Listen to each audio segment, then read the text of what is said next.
Why don't you do something productive instead of lazing around all day? Stop being so spoiled. The nagging voice of my mother-in-law fills the house almost daily. I spend my days tending to my twin daughters, growing increasingly tired of her constant complaints. Then, as if to add insult to injury, my husband chimes in. I shouldn't have married someone who's let herself go. I want a divorce. Something inside me snaps. Enough is enough. That's enough. That day, I stopped trying. My name is Caitlin. I'm a 32-year-old stay-at-home mom. I've been married to Robert for 6 years, and after struggling with infertility, we were blessed with twins. When I found out I was carrying 2 babies, I cried tears of joy. My husband was surprised but thrilled about the twins. I thought life would be fun once the kids were born. I never doubted that happy days were ahead, but reality wasn't so kind. Wait a minute, Emma. I'm changing Mia's diaper right now. When I'm taking care of Mia, Emma starts crying. Okay, Mia, I'll feed you as soon as I'm done with Emma. When I'm attending to Emma, Mia starts fussing. Ugh, finally, Mia's asleep. Why can't you both sleep at the same time? Taking care of twins is a never-ending cycle of chaos. As soon as one is calm, the other starts fussing. I never get a break. What day is it today? What day of the week is it? Is it daytime or nighttime? When did I last sleep? I realize I've only eaten a slice of bread today. I'm losing track of time. I often fall asleep while feeding them, dropping the bottle. I get that taking care of one baby is tough, but I can't help but think, what if I only had one child? Life would be easier, right? Before the kids were born, my husband was attentive. He researched and bought all sorts of baby gear. I thought he'd be a hands-on dad, but that was a fantasy. All my hopes vanished. He does nothing. Hey, where's my dinner? While I'm busy with the kids, my husband, engrossed in his phone and TV, demands food. Sorry, I didn't have time to go shopping. Can you make do with frozen or instant food? As I apologize, my hands are busy taking care of the kids. He grimaces, clearly annoyed. What? You expect me, tired from work, to eat frozen or instant food? You're the worst wife ever. He storms out of the house, slamming the door behind him. Not again. He'll probably go out to eat. He'll come back tipsy and wake the kids, shouting, "The king of the house is back! Hey kids, it's Daddy!" I'm no longer surprised. This is who he's become since the twins were born. Stop it! They were finally both asleep! Of course they woke up. As expected, my husband's loud voice woke the kids. In times like this, my secret weapon, the double hold. It works because they're still small, but what will I do when they grow bigger? My husband, the one who woke them up in the first place. Why are babies so noisy? He grumbled, heading for the shower. This is your fault too. I glare at him while holding both babies, but he's completely oblivious to my frustration. It's been 2 months since the twins were born. Not once has my husband helped with childcare.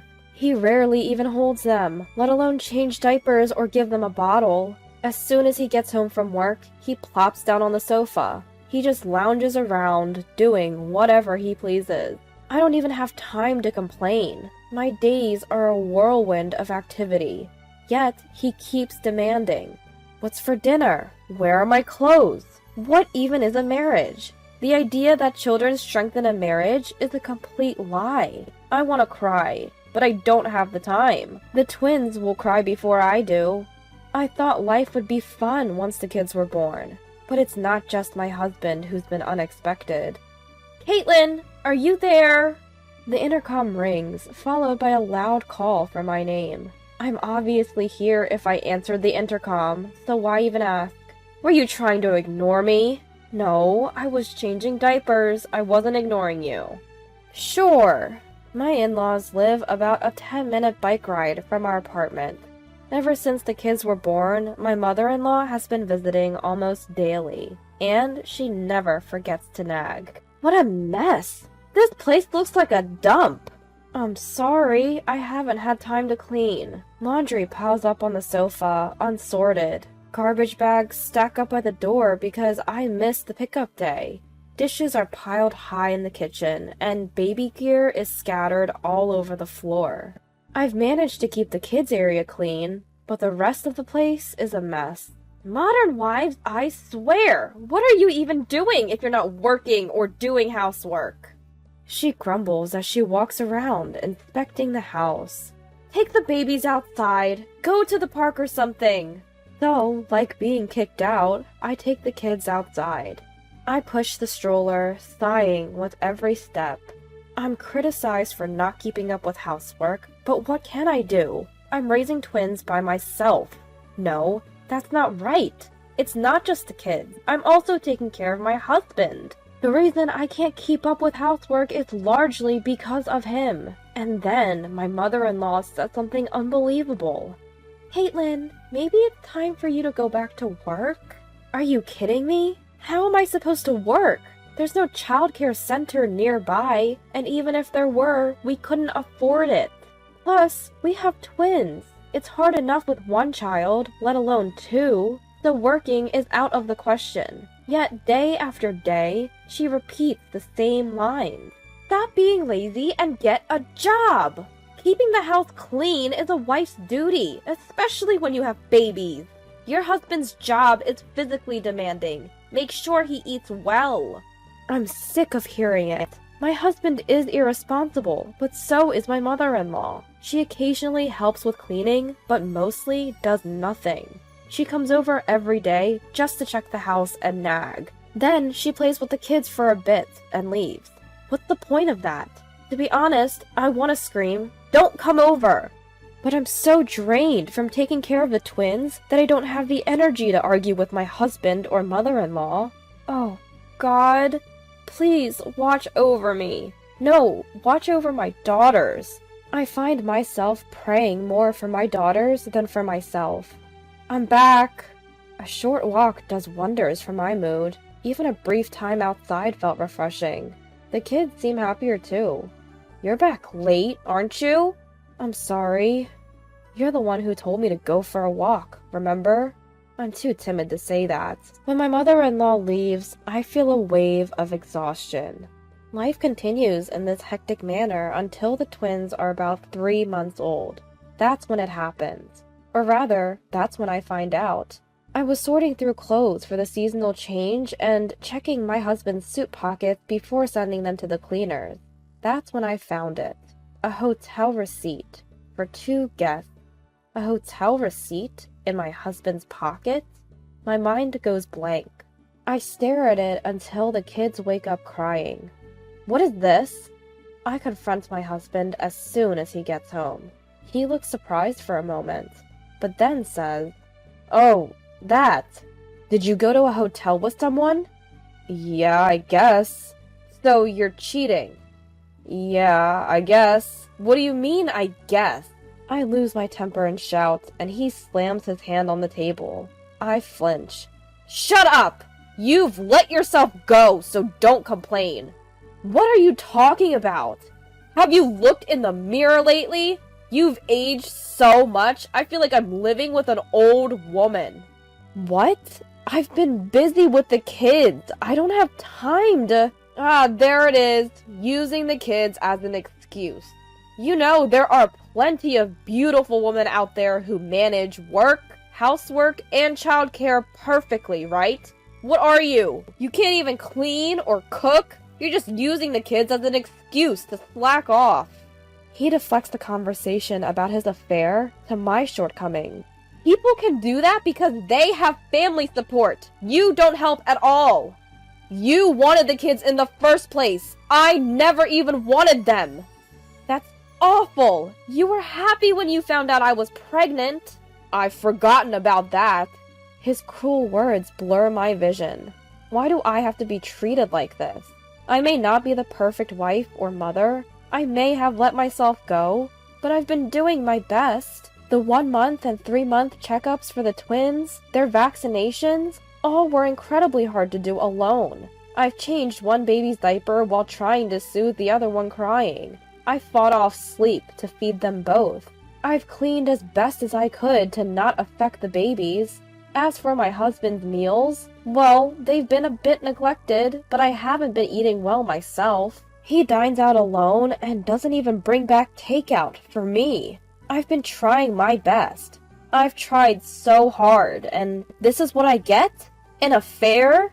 Tears blur my vision, melting my husband's face away. Must be nice to be a woman. Think you can get away with anything just by crying? That's cruel. Too cruel. I hear the kids crying in the background, but I can't move. I don't even have the energy to move. All I can do is stand there and cry. I'm sorry. I'm so sorry for being such a terrible mom. As if to add insult to injury, my husband speaks again. I shouldn't have married a woman like you. I want a divorce. Get out. Where would I go? I have nowhere. If you have nowhere to go, why don't you become homeless? At that moment, something inside me snaps. I go over to my kids, still crying. My two little ones, who've grown so much. I pick them up and they instantly smile. My beautiful, adorable children. Their smiles give me strength. Hey, hurry up and leave! I'm going to live here with my new woman. Take the kids with you. They're in the way. I look at my daughters' smiling faces again. They seem to be telling me not to give in to this scumbag. Just as I'm about to speak up, a familiar voice fills the room. The one who's leaving is you, Robert! A familiar voice echoed throughout the room. I turn in surprise, and there she is. Mom? Why are you? My mother-in-law, who should have gone home earlier, is standing there. I came back to get something I forgot. I rang the doorbell, but no one answered, and the door was unlocked. My husband must have forgotten to lock the door, but now's not the time to worry about that. We're in the middle of something. Could you leave? My husband tries to send her away, feigning calm. No, I'm not leaving. I've heard enough to get the gist. Robert, you're cheating? Cornered by his mother, my husband stammers. Even he can't stand up to his own mom. Oh, well, that's... My mother-in-law lands a solid punch on him. Ouch! Wow, that must have hurt. What's this got to do with you, Mom? How can I keep quiet? What do you think your wife and kids are? I want someone young and beautiful. Then why did you get married? Everyone ages. Look at me. This is what happens when you get old.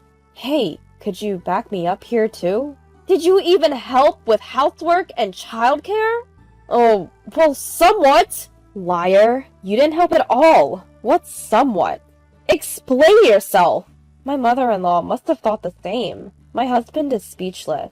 And there's another punch. Ouch! Quite satisfying, actually. Even so, I was surprised. But what surprises me is that my mother-in-law, who always nagged me, is now lecturing my husband. Is she on my side? I wonder why. I couldn't help but feel strange. As I stand there, puzzled, my mother-in-law turns to face me. Yikes. Caitlin, why do you let Robert say whatever he wants? You have your own opinions, don't you? My mother-in-law got angry first. I missed my chance to speak. Well, that's unfortunate. Speak your mind. Okay. I straightened my back, ready to reply. But first, I had a question. Doesn't my mother-in-law have complaints about me? Saying I can't handle housework, childcare, or even a job? Of course she does. In today's world, it's better to be capable of doing everything. What? Even if you divorce my son, you'd be in a tight spot, right? That's why I've been nagging you to keep working. As she listened to her mother-in-law, Caitlin began to understand her intentions. So, in other words, my mother-in-law has been nagging me because she's concerned about me? What other reason could there be? It's not that clear. I wish she had said it more gently. Caitlin was puzzled by her unexpected mother-in-law, but somehow really happy. So, we're putting this condo up for sale. Robert, you better move out. Her mother-in-law stated firmly. Actually, the condo belonged to her in-laws. They bought it for their retirement, but it would deteriorate if no one lived in it. They had let us live there for free until we could build our own home.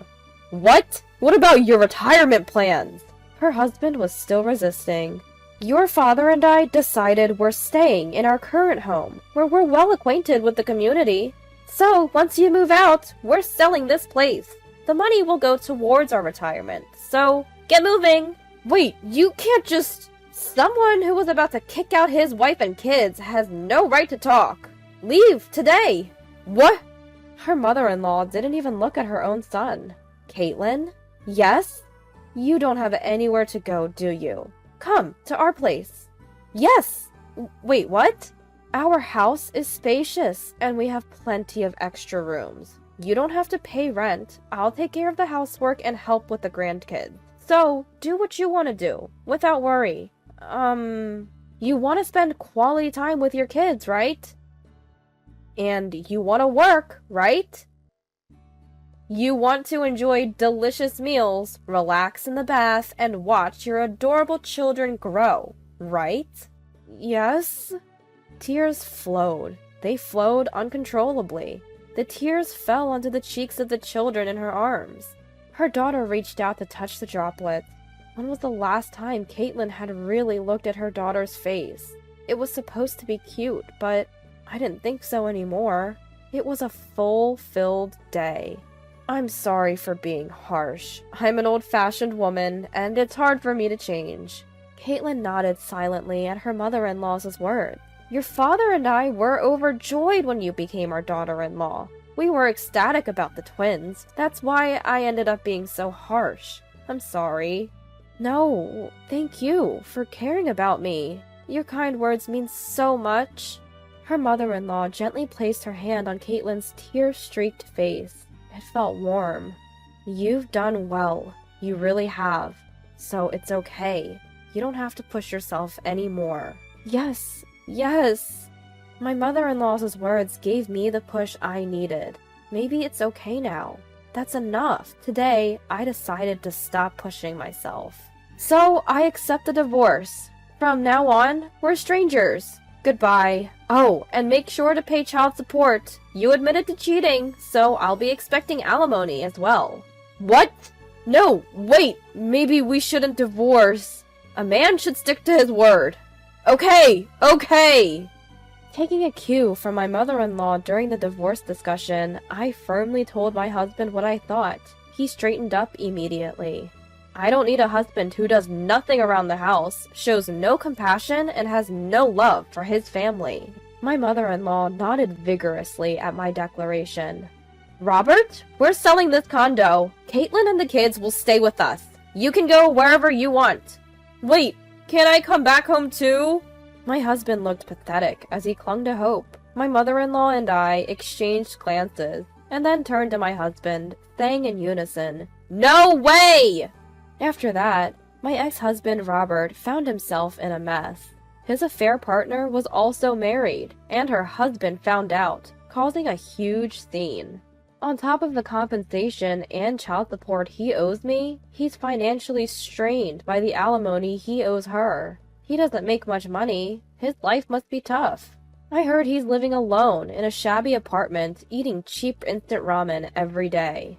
His parents have been turning him away when he comes crying for help. Meanwhile, my children and I are living peacefully at my in-laws' house. I do feel a bit uneasy about relying on my ex-husband's family. But you're the mother of our adorable grandchildren. Even if you're legally a stranger now, you're still important to us. Don't hold back. My mother-in-law reassured me. My usually quiet father-in-law was also smiling as he listened. I can't help but feel grateful to them. Instead of crying, why don't you go for a walk with the kids? I'll prepare dinner and the shower for you. Thank you. My mother-in-law smiled warmly at me. I noticed that our usual park had suddenly burst into tulips. I'd been so preoccupied, I'd forgotten to notice the changing seasons. Now, I could finally feel them. My children's faces lit up at the sight of the tulips. Parenting will surely continue to be challenging, but with these smiles, I know I can get through it. I'll continue to do my best. With a field of tulips before me, I hugged my daughters, tightly.